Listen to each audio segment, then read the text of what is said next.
Hello everyone, I am Tacit and welcome to the Gems of War campaign, week 6, day 6, campaign 6, week 6, day 7. So today, we're going to be going over all the spoilers for the week, and gosh, do we have quite a few things going on. Very busy week. We got Guild Wars, we got a Vold event weekend, and we'll finally find out. Will they do 3 nerfs in a row? Oh yeah, also, I forgot to adjust my audio the other day from the other thing. Music in the background's probably so low. I always like having it. There's a few audio cues in Gems of War. I don't want it too loud though. Let's see. Somewhere around there should be fine. Let me know if the background music's ever too loud for. I don't think it is. I like it being high enough that we could at least get the audio cues if nothing else. But anyways, so yeah, bunch of spoilers, bunch of things going on. Got Guild Wars, we got a Vault event this weekend, we got a new pet on Wednesday. It's cosmetic one notes for Talk Like a Pirate Day, I believe it is. I'm not sure what day it actually falls on, but we'll get the pet on Wednesday. Of course, we got the last year's pet, or 2019 one yesterday as well. A little dog pirate thing. But anyways, let's start from the official Gems of War forum and then work our way to the actual information. However, this does have one piece of useful information. That is what on earth the World event is scored as.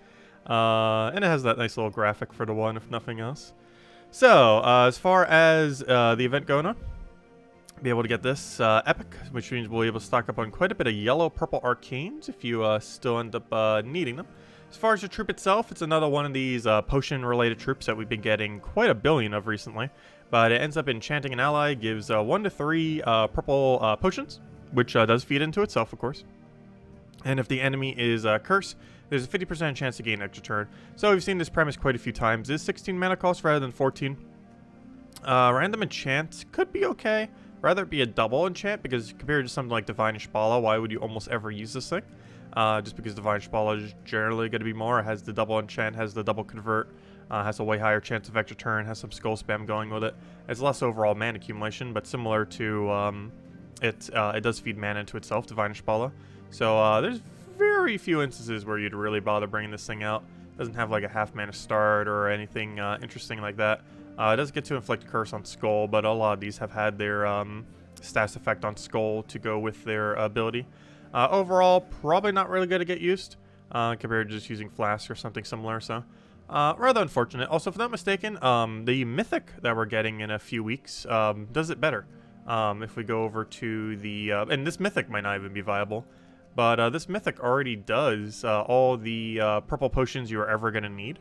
So realistically, that troop is ultra useless, because assuming you are doing the pass, this is going to be better than it in pretty much every single situation. It doesn't feed mana back into itself, but it still will be able to accumulate mana in other ways. That will probably make it okay. Overall, this Mythic's not going to be like amazing, unless there's some kind of really broken combo we haven't figured out yet. But it's definitely going to be better than the other option. Plus it even has a blast mechanic too. So it pretty much already has all the mechanics that the other troop already has, except it doesn't feed into itself. You just have to feed into something else that then feeds back into it. So overall, yeah, it seems pretty underwhelming. It's still upgraded and all that. Of course, we got a Shen Tang week next week because of that. It is associated to Shen Tang. I forgot how many stars that brings it up to. As far as our scoring system, hey, it is literally just rarity order. Nice. Okay, well that's nice and simple. Just do rarity order. That's all you need to know. Where the ultra rare is the worst, the mythic is the highest, the rares, I mean the legendaries are in the middle there, and they're all the same, so you don't have to worry about one being higher than the other. It is this perfect, very straightforward rarity order, no strings attached that I'm aware of. Based on this screen, it's not showing anything. So, yeah, that's pretty nice.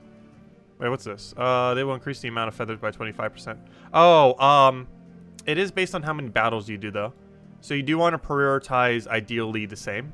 So if you have 2 different options, you want whichever one you're getting more, you do want to take a little bit more of, because they do increase as you do the battle more. So do be wary of that. But aside from that, it is just simply rarity order.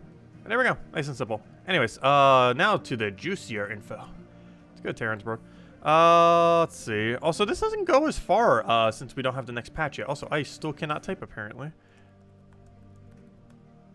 I still cannot type? The struggle of having a keyboard a mile away from you. What am I doing wrong?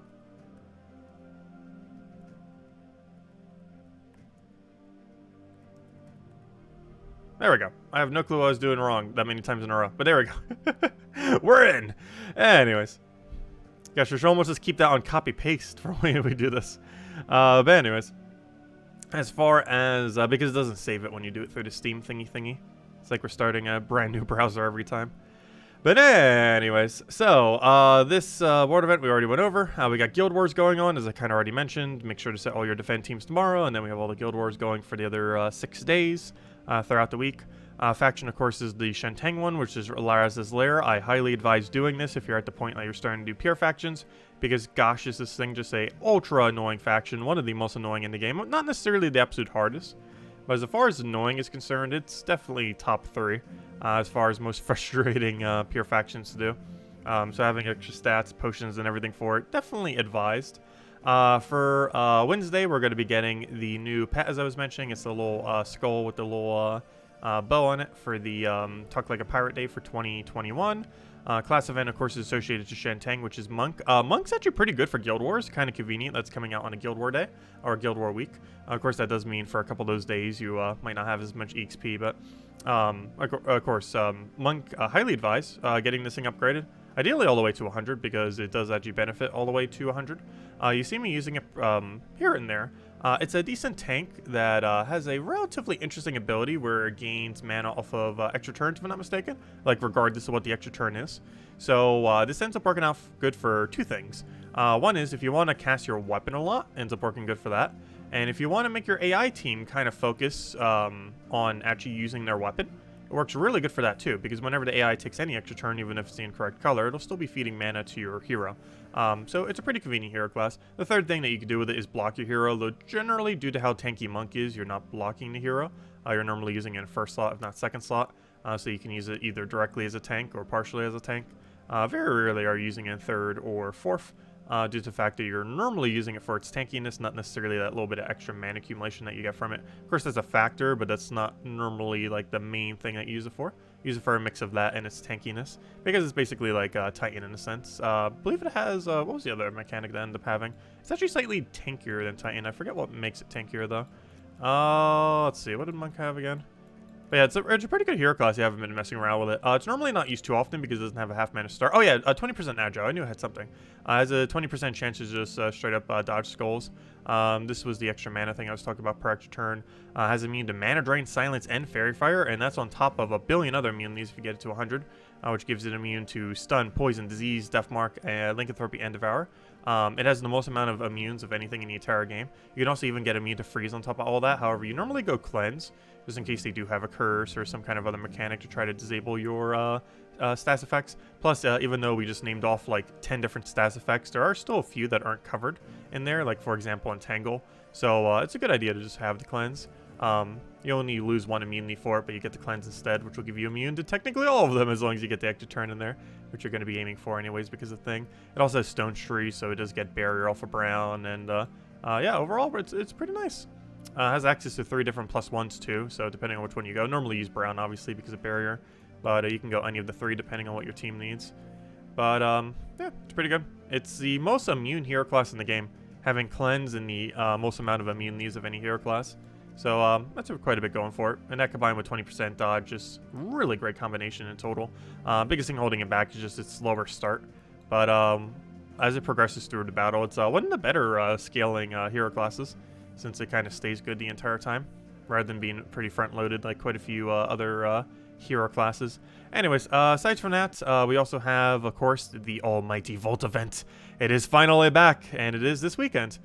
From the 24th to the 26th, of course, Friday, Saturday, Sunday of this upcoming Friday, Saturday, Sunday. Highly advise farming that as much as you possibly can. Great time to be farming loot. We still don't know if it's going to get nerfed for the 3rd time. Hopefully not, but we will know soon. Probably in the next few days. Definitely by Friday, obviously, we'll know for sure. But we'll probably know by like Wednesday or Thursday. So once we have info on it, I will end up mentioning it. But hopefully it does not get nerfed, and we could just farm 1 billion Vault Keys. Let's see, how many Vault Keys do we have right now? We only have 1,321. I think we could use more. A couple thousand more. But anyways, hello everyone! Hello Mr. Hello NASA. Hello Defiant. Hello Bill. Hello Gem God DS. Hello Easy. Hello Tyrian. Hello Sushi Ninja. Hello Defiant. Hello Dizen. Hello Mr. Hello Ricardo, hello Cookie, hello Isabel, hello Logic Slayer, hello hello T3, hello Jason, hello Vernus, welcome, welcome, welcome. Why would they? You never know. They nerfed it twice already. It wouldn't hurt to do it a third time. It would not hurt to do it a third time. Let's see. Talk Like a Pirate Day is the 19th. Oh wait, it is today. Arrgh! Oh no, I am really bad at doing it. Also, is it Tyrian's birthday today? I almost forgot. Happy birthday. Wait, is he here right now? I didn't recall saying his name. Let's see, Tyrian. Oh yeah, Tyrian is here. Happy birthday, Tyrian. Let me know if you want me to say happy birthday. We shall sing it.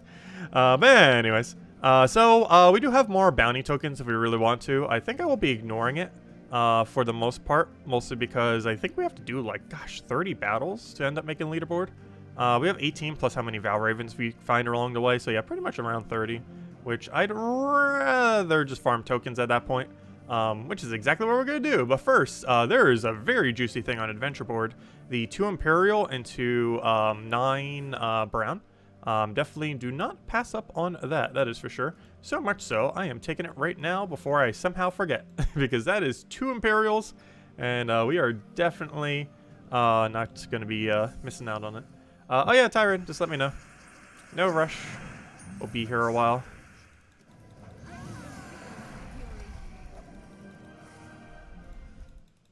Yep, let's go get these Imperials. I think we're up to about a dozen Imperials now.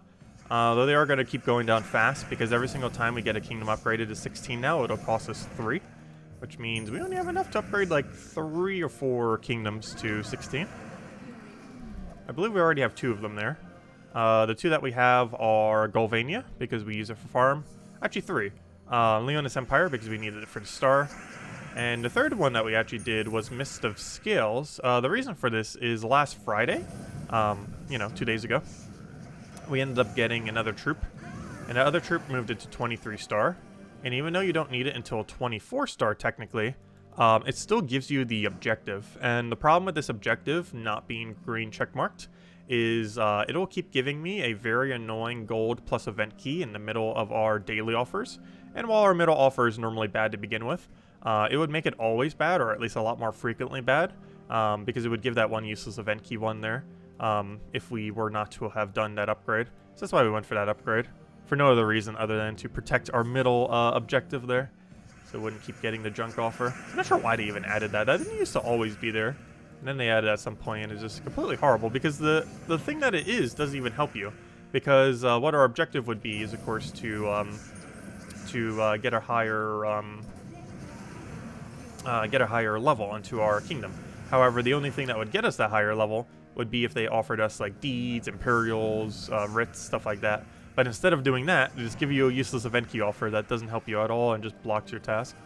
But the weirder thing is that generally whatever happens there will help you get towards whatever your next objective is. But in the case of that, it doesn't at all. I guess they don't want people to just like infinitely farm Imperials off it, which kind of makes sense. That's unfortunate. Yeah, we are starting to get to the point in the game where a lot of kingdoms are going to need to start getting to level 16.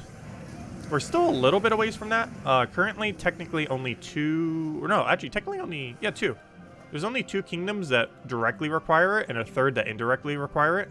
The 2 that require it currently are Golvania and Leonis Empire. The one that indirectly requires it is Mist of Scales. Those are the only 3 currently, though obviously very soon a lot of kingdoms will start to reach the 23 to 24 star mark. At which case, Imperials are going to go like crazy. I'm not even sure we're going to have enough. Because we are getting to the point where a lot of kingdoms are getting close there. So unless they're planning another way to get Imperials sometime soon, we might run out. Which actually hasn't happened for a very long time. Like running out of that resource. Also, of course, this 50 gem thing, always worth it every Sunday. You could theoretically do it every day if you really want to do a lot of extra into getting weapons and getting mythics. If you feel like you have the spears, you can. It's an extra 300 per week or 50 per day. However, on Sunday, it is always worth it because it's just pure diamonds. Gives you 84 diamonds as well as 2 gem keys. 2 gem keys already half the value. It's also one of the few instances of a guaranteed celestial. So if you're still at a point where you need celestials, well, you get a guarantee one every Sunday pretty much for free. It's cheap enough that all the other loot, just the diamonds alone, is worth it. And then you also get gem keys, which are reflect half the value, and the free celestial. So overall, pretty great value. Anyways, there's something else I was about to go do, and I completely forget what it was.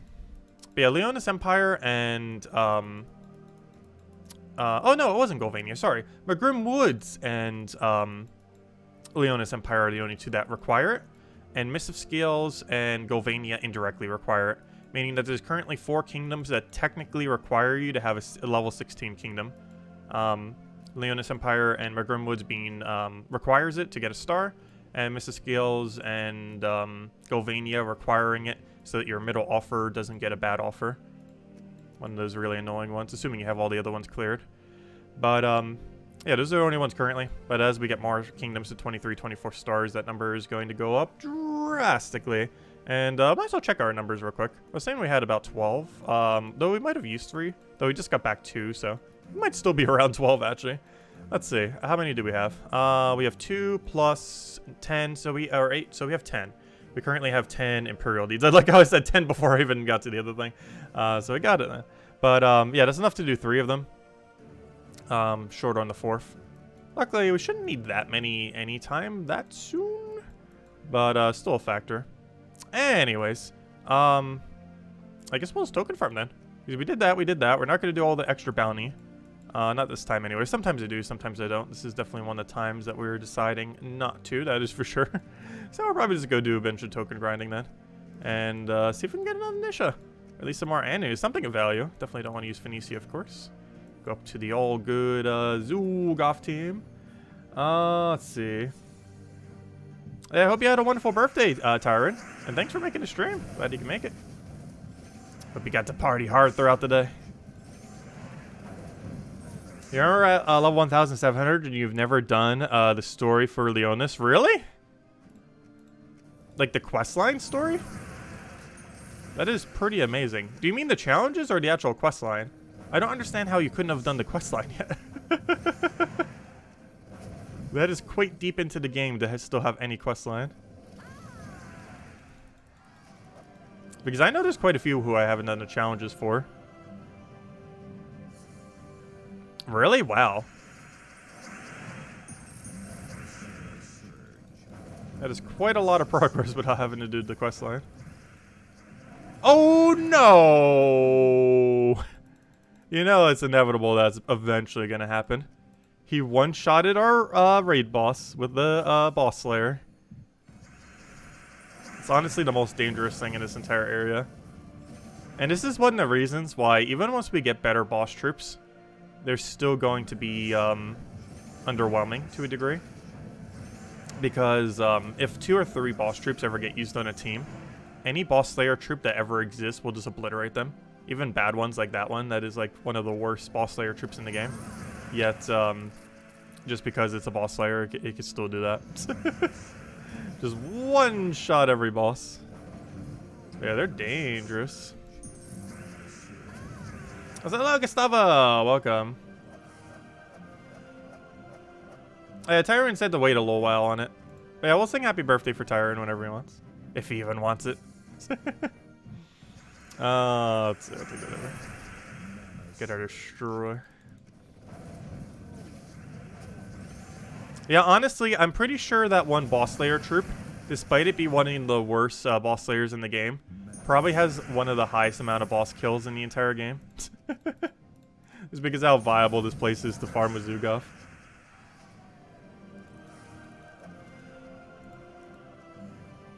It's just kind of ironic given that she's actually so bad of a boss slayer. She's not like the absolute worst, but she's pretty close. Her secondary effect is literally gain 6 life, which is nearly the equivalence of doing nothing. Which makes her one of the worst boss slayers in the game. Yet she has so many kills because it's such a good place to farm with Zoogoth.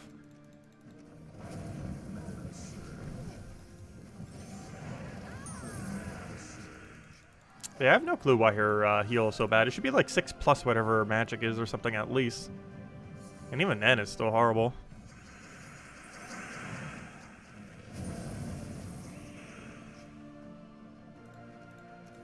You still have the red shield? Oh, I almost forgot that icon even exists.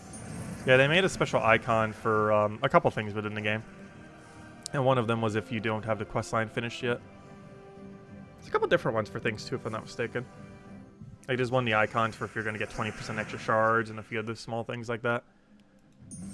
I think the only one you see later in the game is a shard one though. There's like 2 or 3 other ones as you're progressing. I wish they had one for if you've done the challenges or not for a kingdom. Because I don't believe there's any indicator on the kingdom as far as how it's marked. It looks the same as the ones you have done the challenges for. Anything good? Ooh, what a good start. We already got an Anu. Nice. Another Medal of Guard. Yeah, they don't have any icon if you don't have the challenges. They have an icon for if you haven't done the quest line.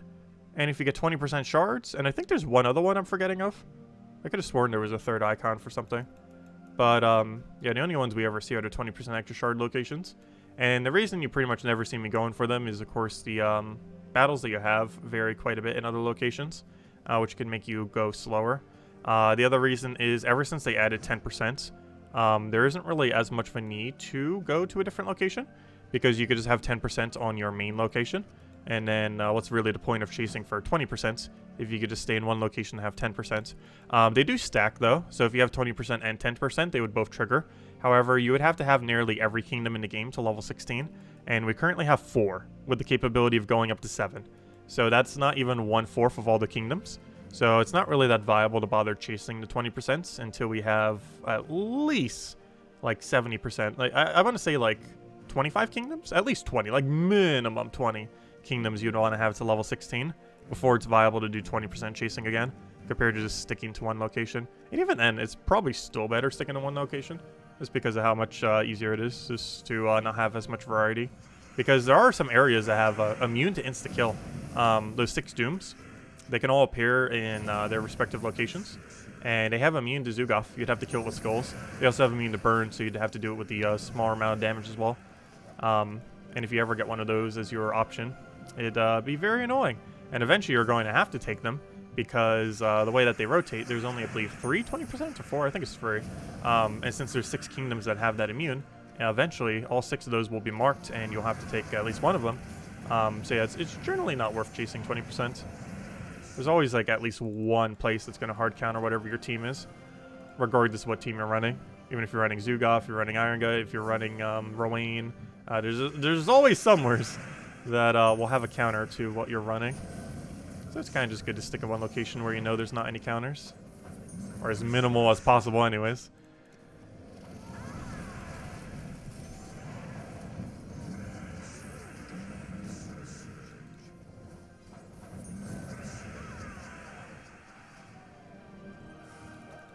You're blocked on challenges. Yeah, I don't even think you can do the challenges until you've done the quest line, right? Can't remember. You might be able to do them first. Oh no, it's based on the area that you're in. So once you've done like the first area of the quest, it unlocks the first challenges, and then the second. And oh wait, no, that's how it used to be. Actually, I don't know how it works now, because that's how it used to be. Because it was like 7 challenges or so, I think, before. And like after you finish out like the first little part of the story, you'd get the first one, and then the next one, and the next one. I'm not sure how that works now, though, that you have it broke up differently when they changed it a couple years ago. Okay, you still do have to do the quest line first. Okay, so it's kind of like how it is before, where it just incrementally unlocks. That makes sense. So they still kind of kept that system from a while back. Because I never did any of the quest lines when it was that way, because I already had all the quests done when they made that change a couple years ago. It seems they still have it the same way, where you have to do the quest line first before you can access the challenges, where they partially get unlocked as you do the quest lines.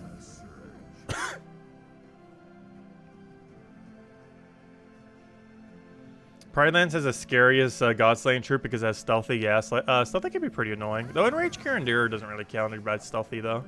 Zugoff definitely does. Actually, out of all the boss troops, Zugoff's actually the only one that gets countered by stealthy. Of the 4. Though realistically, there's only 2. Well, I don't know. I guess there's realistically only 3. I don't know. It depends how you look at it. Because the only 2 I would personally ever use is Hatir Ascended? No, Hatir Reborn. No.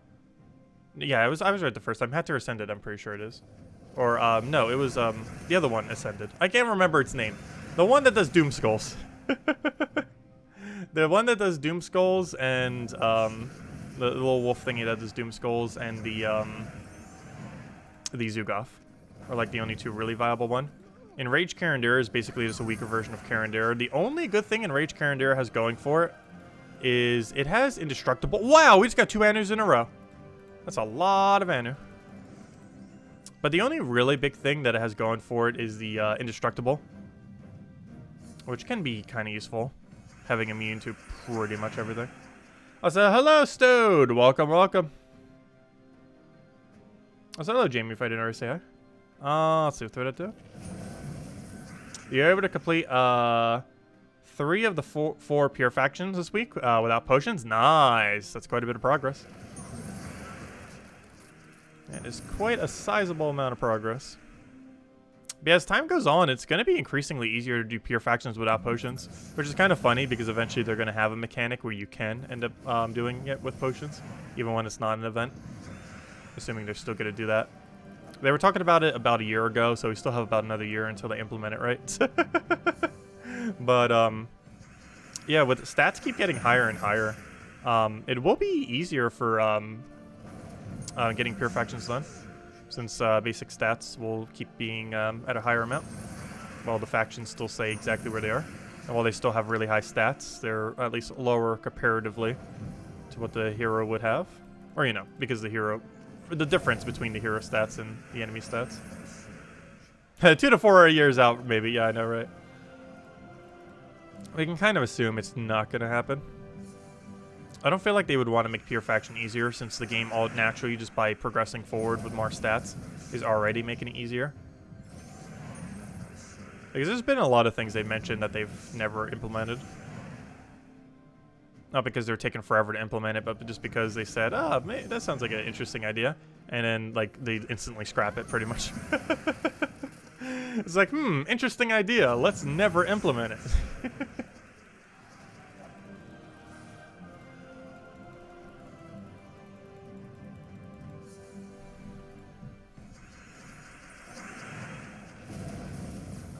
PvP reward updates. Yeah, remember that? Also, remember when Treasure Hunt and Arena were supposed to get an update at the same time? And Treasure Hunt will still be like another year or 2, probably before it sees the light of day.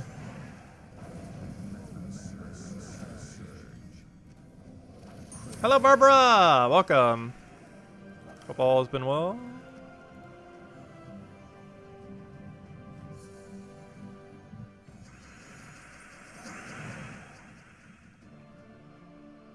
Oh, Hall of Guardians was one of them? Nice. Yeah, that was one of the only few I did without potions. It's really annoying. It's mostly the second gargoyle, though. Once the second gargoyle dies, you basically auto-win. The problem is dealing with the second gargoyle. Once it's dead, you kind of just win.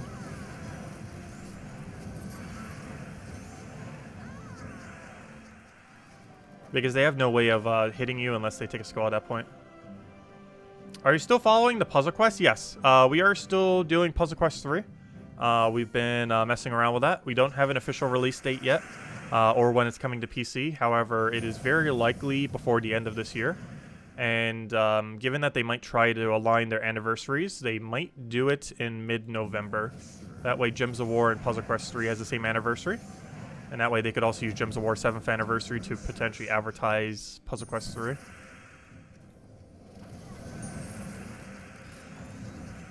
But, yeah, if I had to guess, it's not official, but mid-November. Oh, wow, what is our token luck today? We got an Anu, a Nisha. I think this calls for a big code. Why not a big code? We haven't had one out for a while. Well, you have to be careful, because I'm not sure when I'll be able to get more big codes again. And let's see, how many do I have left? 1, 2, 3, 4, 5, 6, 7, 8, 9, 10, 11. So I think we have 10 left, if I counted correctly. I might have been off by 1. But let's send out a juicy code. Assuming these even still work, there's a chance that these actually just expired. I actually do not know if they work. If they do, though, this code has more loot in it. If I could find where on earth it is, because I can't find my code section. Am I that blind? I think I'm that blind. I'm pretty sure I'm that blind. I literally just clicked on the thing earlier to read the there it is. Oh yeah, there it is. Oh, it works! Now, is it actually a big code? It should be. I don't see why it wouldn't be. It should still be a big code. We'll find out in a moment. Right, there you guys go. There's the redeem code. Use on Gems of War. Click that link or go to gemsofwar.com. Your invite code can be found in your settings menu. Whatever game says in the bottom left corner right over here is where you put in for your invite code. Redeem code right over there in chat to copy some random numbers and letters starting with QM. And it gives the juicy, different reward for once of 25 gems and a few other things. 25 gems is the only relevant part though. But there you guys go. Enjoy. A little bit rare to have those. But definitely feel free to leave a like on stream. Helps a lot and is greatly appreciated. And only usable on PC mobile version, of course, as always. There wasn't anything good on Adventure Board, right? Yeah, it was just the Imperial. Well, obviously, there's one good thing on the Imperial, which definitely don't forget to take. Everything else is pretty bad. All right, well, let's keep farming tokens. With this luck, we'll have Nisha in no time. A full Nisha medal. 2 Annas and a Nisha in a row. That is some absurd luck tonight. I'll take it, though. Why can't this be just like the normal drop rate? Where, like, every single one you ever get has that minimum in Anu? Where every single time you get either an Anu or a Nisha. Could you imagine that? A weekend event where all the drop rates for tokens is increased. That would actually be a really fun event. And maybe they do something to make Explore just a little bit more difficult. But during the duration, all higher rarity tokens have a higher chance of dropping. That would be a really fun event. Because they could do something special to change up the gameplay with it. Or even force you to have to do the 20% chase to be able to get the bonus. So you actually get higher variety. But make it so it has drastically higher chance of giving those better tokens. Because we don't really have anything like that related to tokens. Like a lot of other resources have it. The main two that don't are deeds, which are kind of by design because they try selling them. And tokens. Which I try selling tokens too. However, you can infinitely farm tokens. You can't infinitely farm deeds. So making you able to infinitely farm tokens even more is not necessarily as big of game-breaking as deeds would be for them. Economy-wise. I have no problem for the code, everyone. Enjoy. We don't have the juicy codes too often. X1 might not be till Halloween unless something big happens between then and then.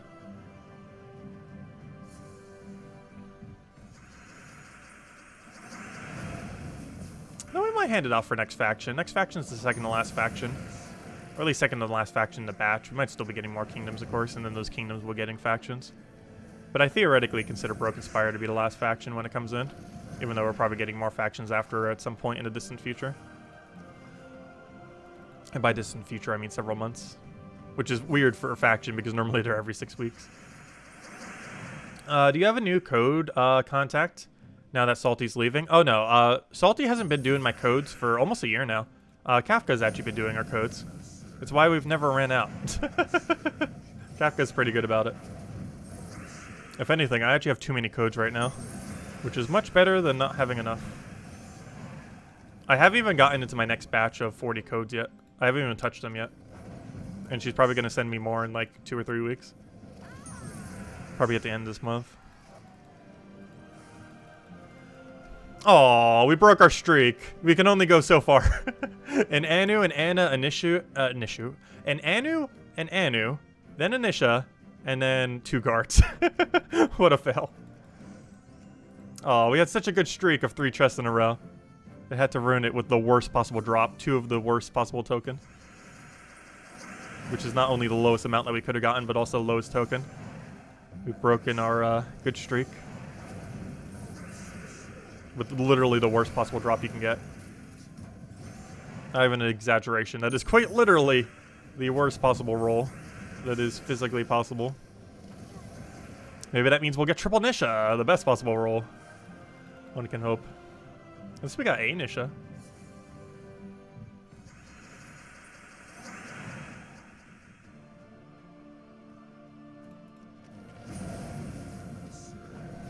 Oh yeah, we were behind at one small point.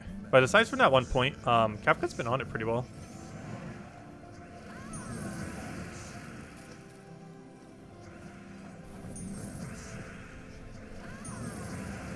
Also, I forget what Kafka even does for them.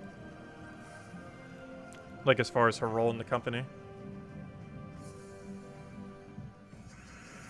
I actually completely forget what she does. Because I know she's not, like, community manager or anything to that, any kind of capacity like that. But I think she does do support tickets occasionally. But that's not her main role. I can't even remember what her main role is. There's too many people working there to remember every single one. Especially a lot of them we just never really see in the public eye either.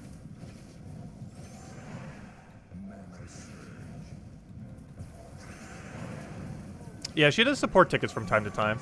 It's definitely not her main role, though.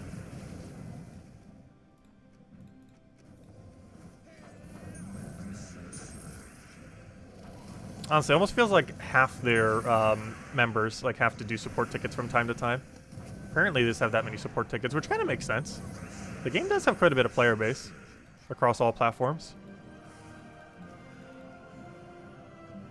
Because Steam normally shows like, what, about 2,000 or so average. But we have confirmation from them that mobile has like almost double of Steam, if not more.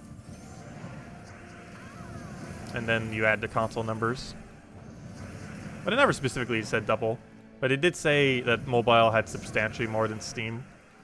It never got like an actual data point ever. And there's not any way to check, I don't believe. But that's the only data we know. Is that mobile has substantially more than Steam. Which could mean anything. But the only numbers we know for sure are Steam numbers.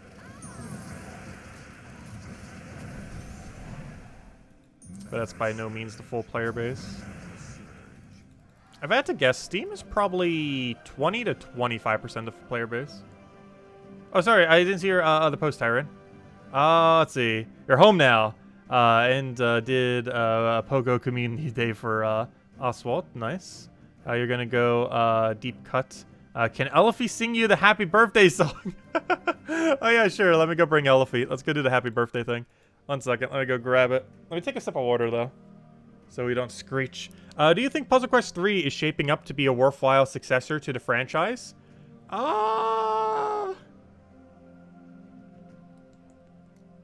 It's in a very work in progress state. I'll say that. I enjoy it personally, but I feel like when it launches, even if it launches as a full game launch, it's gonna feel like it's in beta for at least another year or two. It still has a ways to go. It doesn't have like any of the mini games. It doesn't have like a lot of the features. It's gonna be kind of like how Gems of War launched, which a lot of you may not know because it was like 7 years ago at this point almost. But the first 2 years of Gems of War, like none of the core features that you know in the game today pretty much even existed. Like almost everything didn't exist. It was very exceedingly bare bones. And that's what Puzzle Quest 3 currently feels like. It's like the shell of the game. And now eventually just going to keep building off that shell. But right now it is very, very in its early state as far as what the game is.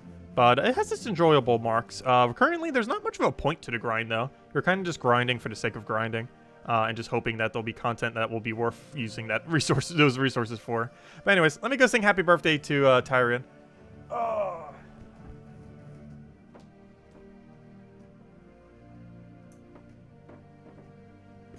And we have the Elfie. From the stash of stuffed animals. I used to have like so many when I was younger too. Mostly Pokemon ones. I don't think I have most of them anymore though.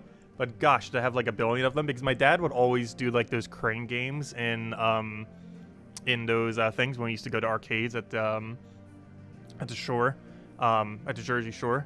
And he would always do those crane games, and there were some of them with like the really gigantic ones and stuff like that. We had so many stuffed animals. Honestly, I at one point I probably had like half of the 150 Pokemon as stuffed animals at one point. It was pretty insane. There was a very large Snorlax one. That one was fun. But anyways, happy birthday to you. Happy birthday to you. Happy birthday to Tyrion. Happy birthday to you. You know what? We need to go get that soundboard. I still need to go get the Steam Deck. So whenever we bring out Elfie, we can have it do like a little elephant noise thing. I've still been meaning to set that up for ages. The biggest issue is I really need like a different table setup right now, because I do not have any room to physically put the Steam Deck here in any way where I could actually physically use it. Because if I put it to my left, that's normally where I have my drink, and I need my hand room so I can actually type, because it's already hard enough to type where the keyboard is. It'd be even harder if the Steam Deck thing was there. I can't put it in front of me, otherwise it's going to get in the way of course, typing again. And the only place that really leaves is over to the right. But the only problem with that is I have nowhere to put it here to my right. I need like a little table or something there. I've been meaning to look for one for some time now. But I need like a little something here. I'm not sure. I need to just find some kind of table so I can kind of set some stuff up on it. Because this desk is to its max capacity. There's a TV on it. There's 2 laptops. There's my lighting on it. My webcam, my mic. Well, actually, my mic's to the side now, luckily. But my mic used to be on it. I set my water over here. If I need something else, I have it set up over here. And it's just no room. And the other keyboard underneath and all that. Oh, gosh. Let me put this guy over. Anyways. Table space. There's not enough of it. Too many things, not enough table.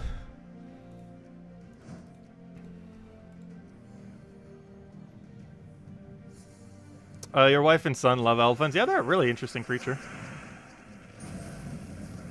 You have so many plush elephants. Oh, that's adorable. I have a picture of one in my room that's just randomly from what this house already had. And then, of course, we have the little elephant. My grandma actually has like a bunch of mammoth statue things. She has like a lot of dolls and things in her house. A lot of really old ones too. She has an absolutely absurdly large collection. But I'm not sure if we're ever gonna bother selling. The value of some of the pieces are like absurd though. Like there's some like few dollar pieces next to things worth like thousands upon thousands of dollars. It's pretty funny. Because she just places them based on decoratively, not based on their actual value. And there's some pieces in her house that are just worth like absurd money, next to things that are just like from like a thrift shop or something, for like a few bucks. It's pretty funny. Let's see. And she has it all in like these like glass cabinets all around every single room. Like almost every wall is just like a glass cabinet of dolls and other various things, and like Native American items and a bunch of other stuff. It's a really interesting design for the house. Because almost every wall is like a little, not like a museum, not sure what you'd really call it. An exhibit of things? I'm not sure how you would describe it. But it's definitely interesting. Definitely something you wouldn't see in most houses, that's for sure.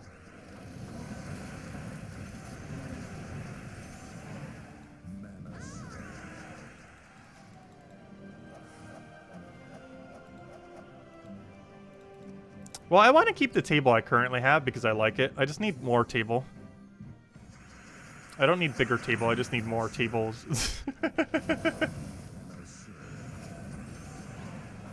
Because I actually like this desk. I don't think I would want to replace it. Plus, they'd have the expense of actually finding something to replace it with. Like, is desks aren't cheap, aren't they? Like a couple hundred? Whereas a little end table thing would probably be like under 50. Probably even less. For what I'm looking for.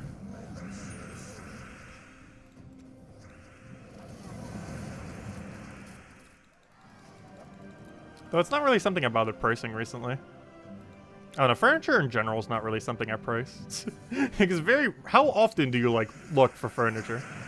It's not something you need that often, unless you're like constantly renovating your house.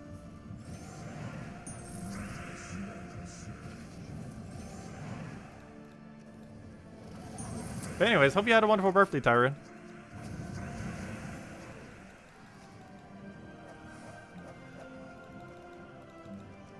Oh, we started so strong on tokens, and now we're just getting trash. Or average ones.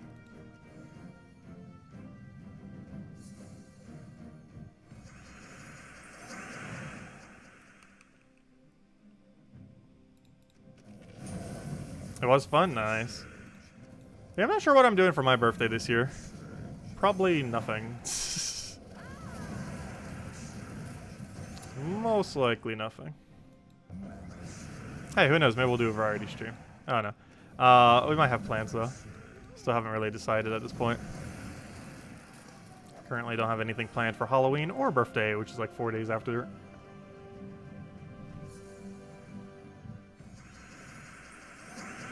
Hello, analysts! Welcome! You can finally craft Deo this week. You also need 4 oofs, but you crafted them. They would just start dropping from keys. So yeah, I would not advise getting the legend It's better just to wait until the you can get him an event key when he rolls back around that way, and just get the mythic that you need. Do you think there will be more boss troops that use 8 power orbs? Yes. It's one of the reasons why I've been hesitant on getting Zugoff, because there's a chance at the end of this season we could get something like that, or at the end of next season, or they just add one randomly for no reason.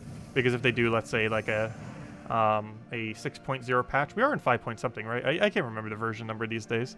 We're in 5 point something something. Yeah, we're in 5.6.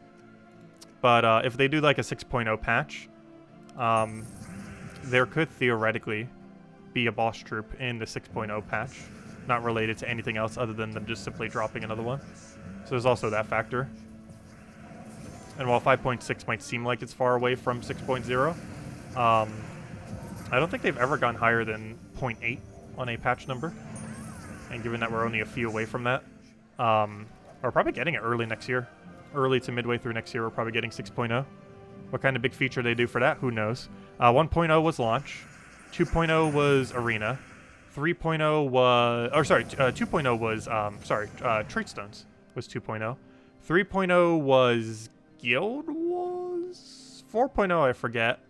Was 4.0 factions? If 4.0 is factions, I forget what 5.0 was. I'm starting to forget what every single thing is. But I'm pretty sure 4.0 was factions. 5.0 I forget. But all of them do like something really big.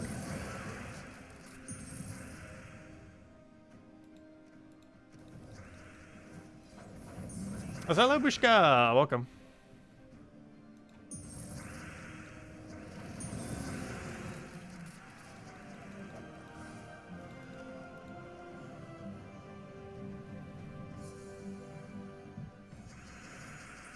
If I'm not mistaken, wasn't 5.0 a little bit smaller than all the other ones? I can't remember what it was.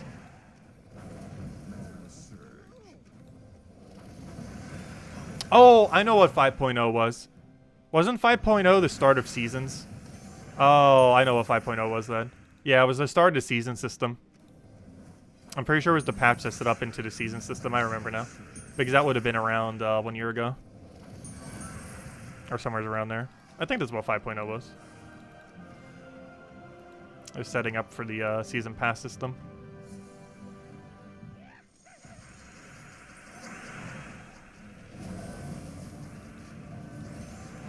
Because, of course, season passes are something relatively new in this game. They only started a year ago.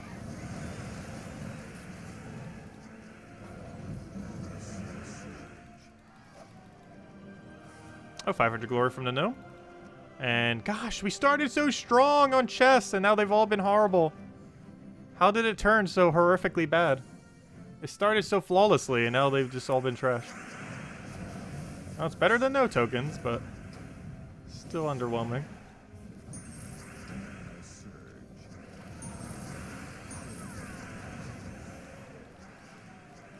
Though any amount of tokens is better than no tokens.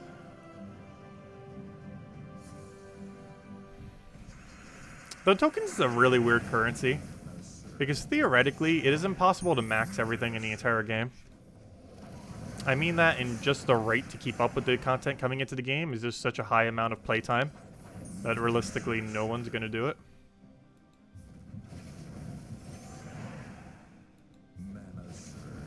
Because I believe it's around 6 hours of farming Explorer 12 every day forever.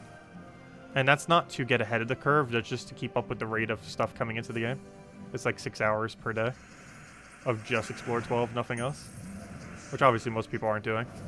And that's the minimum just to like keep up. And then you actually have to do more than that to actually like start making progress towards everything.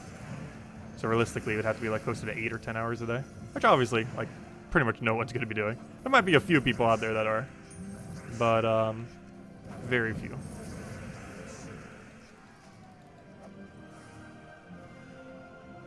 We're luckier than most. Are we? We went on some pretty dry Nisha streaks. I think the longest we've ever gone without a Nisha was almost 3 months. And it's not like we weren't farming during that time. Maybe not as much as we could have been. But we have gone 3 months with 0 Nishas before. Puzzle Quest 3 is currently in a state that I honestly would not advise playing it in. Unless you're playing it for what it will be rather than what it currently is. That's like the main reason I would say you'd play Puzzle Quest 3 right now. Is because you're playing it for what it will be rather than what it is now. Because what it is now is very much a work in progress. But if you know you kind of like the general premise of the game, and you think in a year or two it's actually going to be good, then it would be worth playing just to build up resources for free without needing to use money. Because, you know, all the resources in the beta do carry over to the main game. So anything you earn now carries to the main game. So it's basically just free loot every single week. Because it has, you know, the kind of like any free-to-play game. And like Gems of War, where it has like, you know, you have like a drip of loot every single week. So getting more time just naturally gives you more loot. But yeah, it's more so for what it will be rather than what it currently is, that's for sure. Very bare bones at the moment. Like, once you finish out the storyline, there's basically no content other than grind for the sake of grinding. There's like nothing else being brought into the game at the moment until they do a bunch more patches.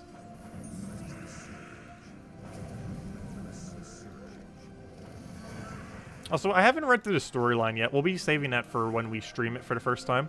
They should be adding another hero class to Puzzle Quest 3 when it launches, if not 2. And we will be reading through the entire storyline when it launches for the first time. So I actually have no clue what the storyline for the game even is. Even though I probably have like several hundred hours in it. I'm not even sure the exact amount. It's kind of hard to tell. I know for sure over 500. But even though I have that much time in the game, I still have not read through the storyline a single time. Mostly because I wanted to save it for when we do it on stream for the first time. Of which we'll be able to do it for whatever the launch hero class is. Because we'll be adding more hero classes over time. Not sure if it's going to be monetized or how they plan to do it, but there will be more classes than the 5 that exist right now.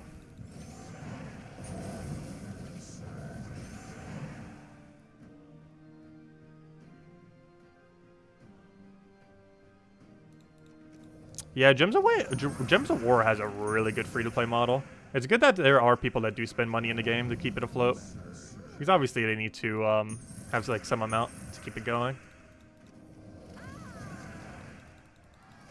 Gems of War has probably made more money in 7 years than any game he's ever made in the entirety of his life, I am pretty sure.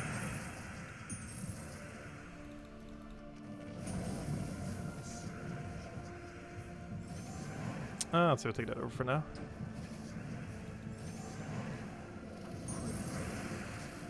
There's just no way Gems of War hasn't made in the multiple millions. So they also have a lot of people that they have hired too, that they have to pay and everything though too.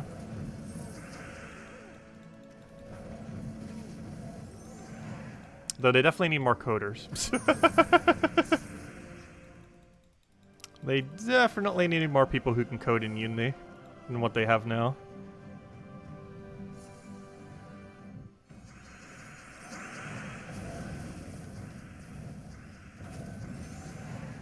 Oh, I'll even grab here. Take the purple for now.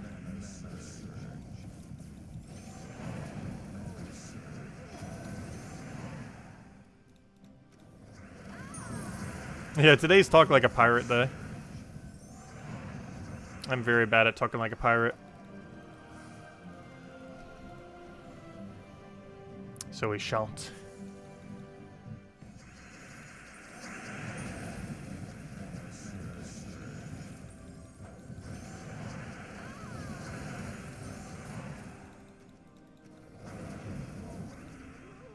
Let's see. I'll throw that down.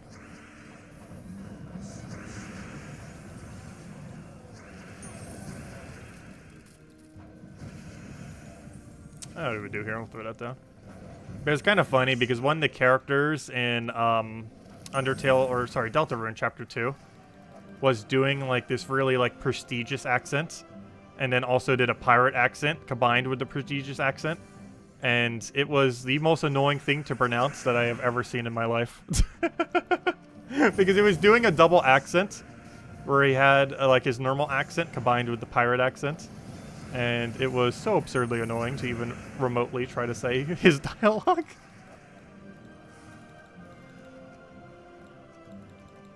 Since it was both accents simultaneously. I've actually never seen any text written with double accent before. It's rather interesting. Because normally when you're writing a character, you just stick with one accent, and you just make them characterized as that one accent. But it's pretty funny when you go to two. It's not something you see that often.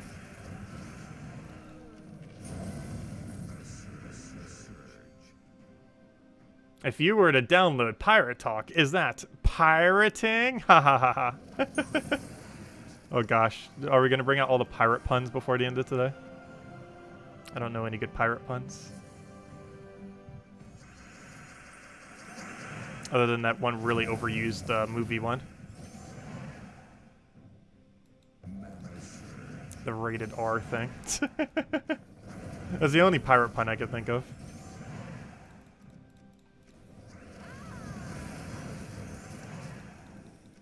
The why can't the pirate go to the movies? Because it was rated R.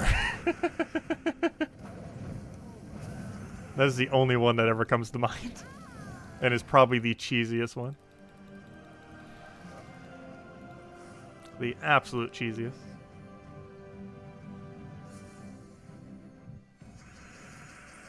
Birthday song needs a do-over, sing it like a pirate? No. That is not happening. I'm not sure if Tyron's even still here. Probably tired from a long day of partying.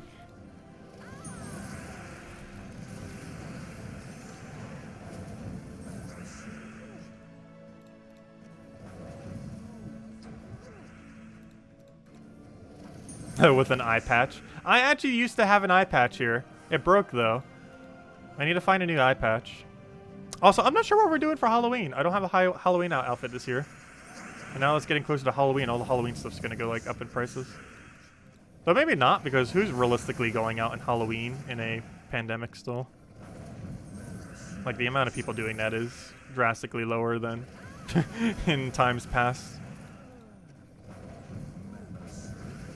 Though higher than last year, if nothing else.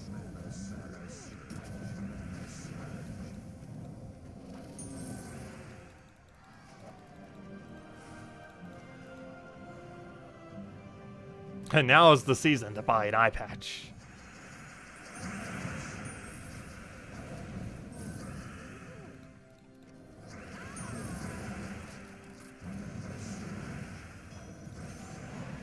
I feel like if we do a Halloween outfit, we need to try to figure out something that would work really well with like a mask on.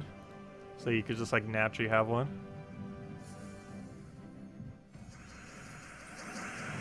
I almost want to pick up like some kind of robe or something for it.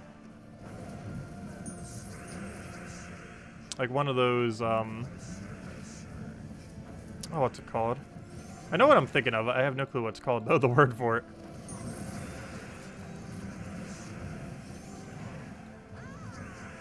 A gorilla. No. I didn't mean like an actual mask. Oh, a double Anu. Wow. Okay. I almost got our triple Anu. I have gotten triple Anu before, though. I haven't gotten triple Nisha, but I have gotten triple Anu. Once or twice. I think twice. There's a double Anu. Oh, not bad.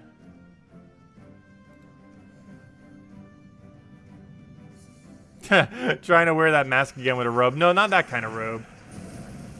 Though that would be funny. We do still have that Plague Doctor mask. Which would kind of work. Darkest Dungeon is coming out around that time.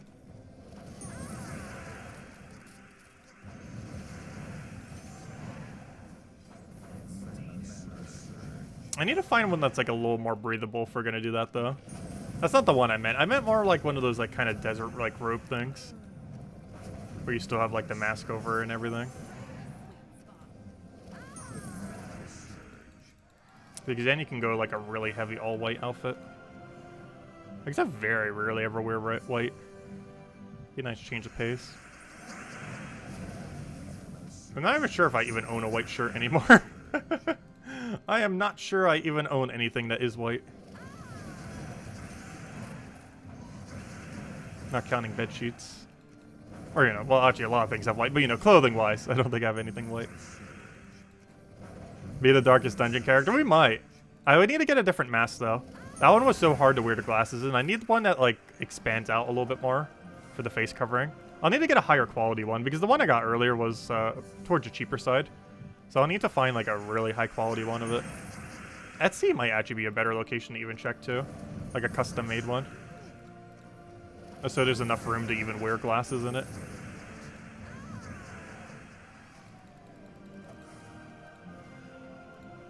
But yeah, we might try it. Because Darkest Dungeon 2 is coming around that time, so we could literally just cross-play as Plague Doctor. We'll need to get a vial and everything. We'll go all out. I don't think I own a vial currently. I used to own a vial. One of those, like, really vile-looking vials. Like the one that goes like a triangle kind of shape. With, like, the beaker up top. Like one of the vials that just, like, screams vile when you look at it.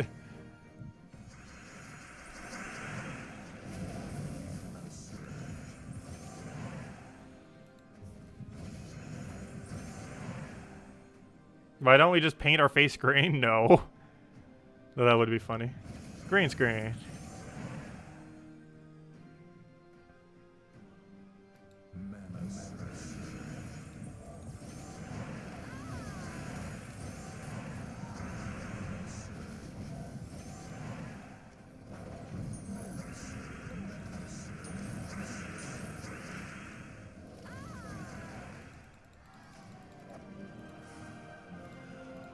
Yeah, one more. Let's see if we get a triple Anu or triple Nisha or anything of value that isn't useless.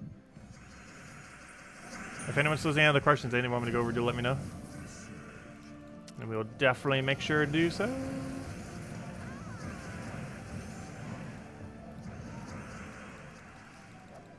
And of course tomorrow we'll be covering all of the weekly spoilers. And by tomorrow, hopefully, I mean very early tomorrow morning as long as I don't crash. I think I have enough caffeine here that I'll be fine.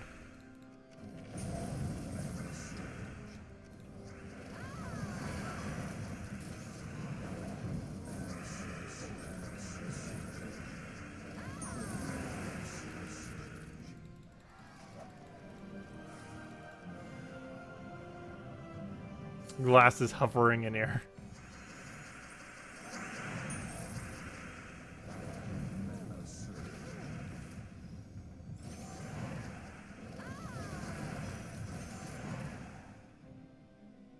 Headless Horseman? Ha! That would be kind of funny, too. There's actually a way to kind of do that automatically, too. I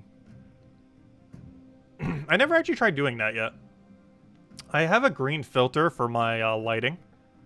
And if I set them up enough, it might put enough green lighting on me that if I wore any black, it likely wouldn't have enough green on it to green screen. But everything else, like my face and everything, should. I wonder if that actually would happen. I highly doubt it, though. Let me actually go check. I'm curious. Let me go find that little green filter. I don't think it'll make enough light to do it. Unless I put it up, like, really bright. Let me go test it real quick. Might as well. We're messing around. Oh,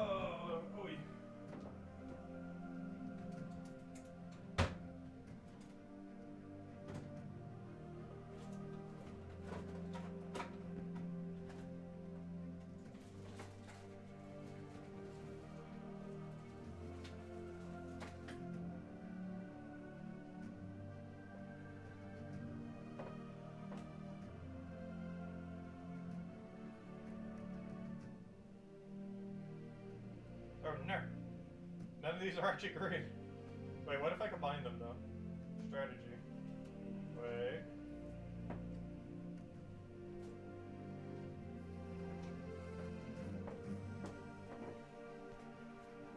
Okay, so none of them are actually green. However, there's both blue and yellow. So with it, we can create green. So let me go try putting in the thing. Because, yeah, that green screens. Look at that. Boom. Now let me try putting it in here and see. The only problem is I think it only has enough room for one. And one is blue and one is yellow. So I'm not sure this is really going to work correctly. Actually, there's a way to check without me even putting it in there. How about that? That somewhat works. Because that's what it looks like with green lighting on us. Or like partially green screens. I would have to turn up the light a lot then. and wear something like really dark. Because you notice like the clothes aren't green screening as much, but like the face and everything is. So that would kind of work. That'd be a kind of cool effect to do too. Let's see, this is what it looks like with yellow. And that will green screen slightly. And then the blue. Which, it's not really green screening, it's mostly just making me blue. And then both actually gets us green. Well, I need it a bit brighter though. Especially with 2 of them there. But I don't know, we'll mess around with it. There's a lot of funny things we could do. That's gonna make the lighting like all over the place though. But I don't know. We'll see. Anyways, where were we? Let's go get one more chest and then we'll call it a wrap for tonight, I think. Did you know about the bounties placed on pirates? Yep. You got paid a buccaneer. That's funny. Oh, that was Bill's joke. I didn't see it. A cheer stream. We'll miss those. Good old cheer. Well, we'll be having a cheer stream on Tuesday. We're going to be doing Fall Guys. So if we ever need a bathroom break or anything, we could let the cheer play for us and it's just going to win. The cheer is better than most of the Fall Guy players. The cheer is really good at winning by doing nothing. It is a very skilled chair. Because they're running some kind of event, so we'll be doing that for a little bit on Tuesday. And Wednesday we're probably doing Pokemon Unite. Pokemon Unite's official launch is this Tuesday. Wednesday, 22nd. It's coming out on mobile. Though I believe it's only coming out on Android and then iOS later. In like a week or something. Or maybe it's both, I can't remember. But it's basically the official launch of the game, technically. We'll still be playing on the Switch version though. Though it's cross-platform and cross-play, cross-save, cross-everything. Between mobile. Kind of like how Gems of War is with PC and mobile. Oh, we just got a double Anu into a double Arania. Not bad. Could have been better. Could have been worse. I'll take it. But anyways, guys. Any other questions? Otherwise, I believe we are having calling it a night. Hope you had a wonderful birthday, Tyron. Hope all of you had a wonderful weekend. And I will catch you guys tomorrow. Of course, we stream Gems of War every single night, 8 p.m. Eastern Standard Time, hour prior to now tomorrow, as we do every night. I'll be going over all of the chapter tasks. We'll also be handing out another code as always, and yeah, just messing around. Aside from that, we should have the video going over all the weekly stuff going up tomorrow, hopefully earlier rather than later. Time will tell. But it'll be up some point tomorrow, hopefully towards the earlier end. And how long until next delve? We don't currently know the exact date. However, likely late October, though we do not have an official date for when the next delve is. We actually won't until next patch, oddly enough, because then the files will be updated with it. But this delve might be a little bit further back, just because it's one of the last 2. It should be Blackhawk next, and then it will end with Broken Spire, most likely, as it would make a lot of sense for them to end on Broken Spire, since it's the one that kind of started it as well. What is a pirate's favorite letter of the alphabet? R? Yeah, no problem for the stream. And anyways, I'll catch you guys later. Thanks so much for stopping by. Always greatly appreciated. And I'll see you guys soon. Hope you enjoyed your Talk Like a Pirate Day. Even though we are physically incapable of doing so. At least properly anyways. Anyways, guys, catch you later. Thanks for stopping by as always. Greatly appreciated. Goodbye, everyone.